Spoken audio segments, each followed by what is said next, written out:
I'm not tired at all because I'm at the Tucson Gem and Mineral Show. I am energetic, I am alert, alive, and enthusiastic. I've got a gray box. We're gonna kick it now, ready?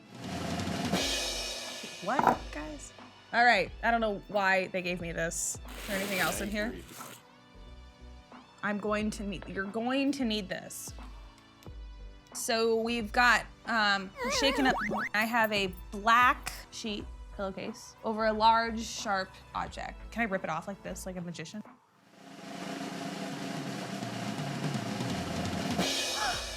Butterflies.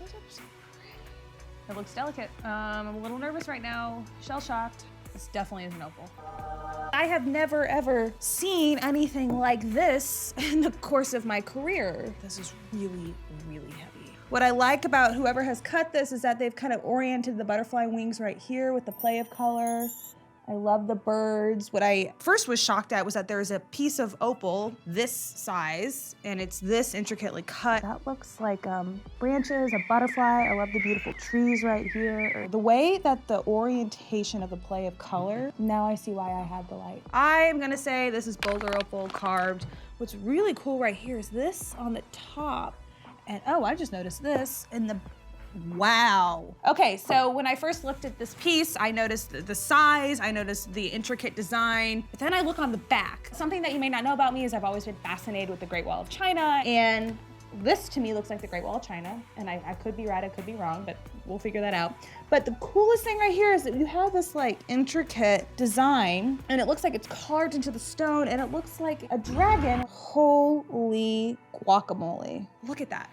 You see how that it looks like the Great Wall of China on the back? What we're gonna do is I'm gonna bring in a special guest today. My friend Troy is gonna come in and he's gonna tell us all about this awesome piece. He's gonna tell you what he does in the business, what his favorite part of the business is. I'm gonna scoot over and I am gonna let Troy handle this large, beautiful behemoth of an opal. Hey everyone, meet my friend Troy. Troy is a gem expert in the business and he loves opal. I do. Probably your favorite stone? After tourmaline. After tourmaline. Okay, so say tourmaline. hey to YouTube. Hey YouTube. Now tell YouTube a little bit about yourself and why you are in the business and what you do now. I have a passion for tourmalines and opals. Okay. And I have my own gem business. We're famous for making tourmaline butterflies, like bicolored, tricolored, many different colors. I like tourmalines and I like opals because they come in all colors. Why do I have this piece here today? You know, I usually talk a lot, but I couldn't talk much because I saw this beautiful piece. How much does it weigh first? This weighs 38,000 carats. 5 carats is 1 gram. 1,000 grams is 2.2 pounds. It's only 16 pounds? It's only 16 pounds. In the beginning, before it was carved, it was 55,000 carats.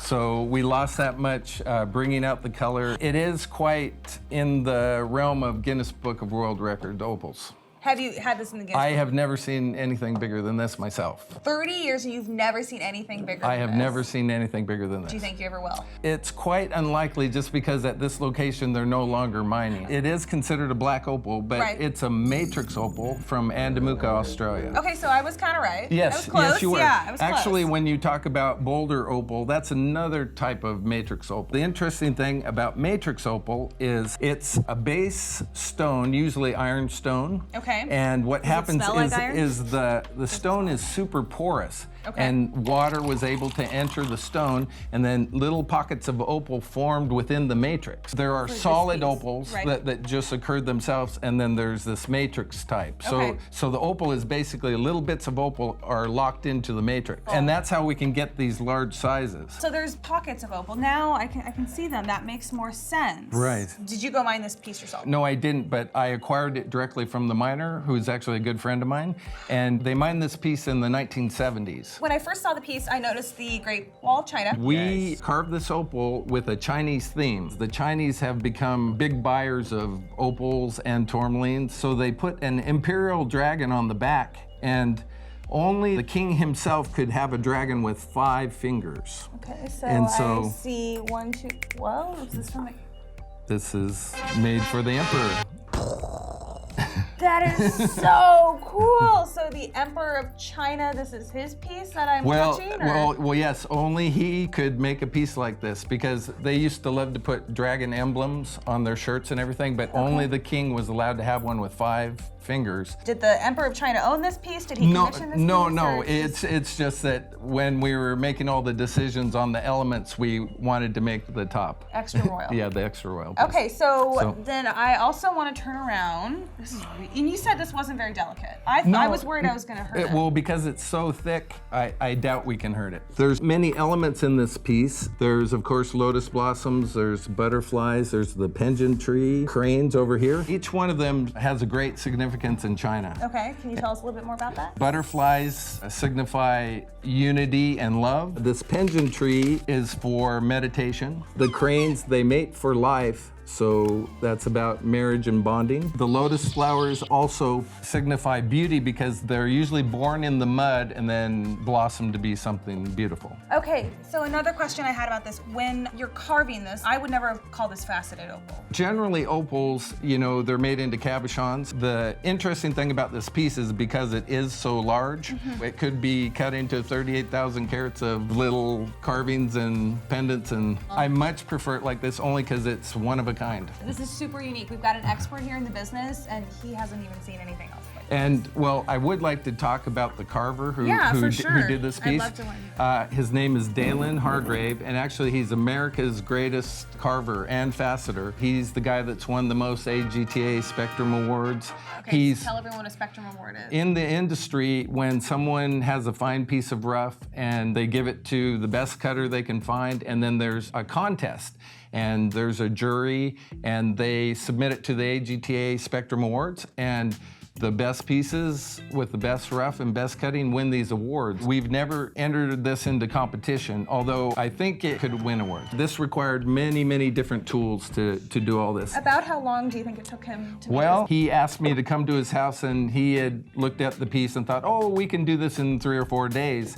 And it ended up being 11 days to do all this carving, and he made an absolute great effort. He was 10 or 12 hours a day, sometimes getting up at 3 in the morning and carving it some more, and he really did a great job. Now, these matrix opals, they actually have a treatment process that's involved with them. Okay. They are soaked in a sugar bath. The porous opal absorbs the sugar, and then they're put in an acid bath. And the acid actually makes the background even darker. And then after that, it is given a type of a urethane lacquer, and that's what's given the super high polish. My favorite element is probably the way he brought out the colors in the butterfly. Yeah, he oriented it so all the play of color was on their wings, isn't that? So he had to carve around it and bring out the color that was underneath. Part of the whole beauty of this, how he was able to incorporate the elements within the piece and bring out all the color. So tell us a little bit about what you've learned in the business working with opal and tourmaline. When you see something really nice,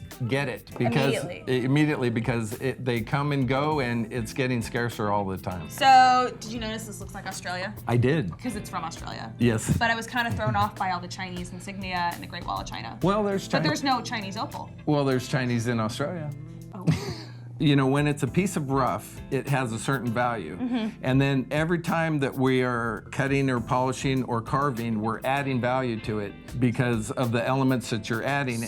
And yes, normally your weight gets decreased dramatically. Sometimes it's only 20% that you get out of the rough in the end, but it increases the value. Everything that gets carved or cut gets valued in carat weight. Because, you know, normally it's grams and kilograms when it's a piece of rough. So even though this is an enormous piece and everything, we're still calling it in carats because it has been carved. So if you took 38,000 carats and put it into jewelry, would it be more valuable as jewelry or more valuable this way? I think more valuable this way because, once again, you get to add the one-of-a-kind to the end of it. So you said this originally was 55,000 carats. Now it's 38,000. Right. What did you do with 17,000 carats? Well, I have to tell you, in this piece, I mean, it's displaying color throughout right now. Right. But originally in the piece of rough, there were some areas that I would call kind of dead. It didn't quite have the color in it.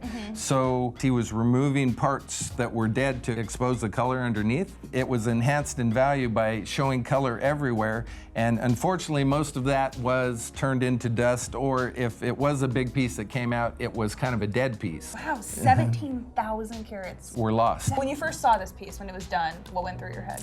Well, you know, I was nervous the whole time. In the cutting process, things can go wrong. The stones sometimes have fractures that are re-healed, and sometimes just the strain and the pressure, like when he was shaving this off, putting a lot of pressure on the stone, maybe one of those re-healed fractures would break, and then we'd have two stones. So not only was it tough to find a piece this big, it's tough to find a piece this big that has play of color. Right. But then it's a whole nother ball game to figure out how you're gonna cut it without the piece cracking or fracturing. Correct. The beauty of this piece is not only that it's so super large, it's actually very high quality. The high quality begins with the colors that it shows, the broad flash that it shows, the different colors. You know, we've got orange, green, yellow, blue, purple, orange, red. We brought you this light because, you know, opals are interesting. When the light is hitting it from various angles, it shows more color.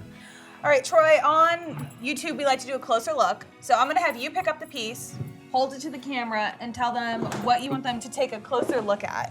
Okay, what I would like you to take a closer look at is all the play of color in this piece.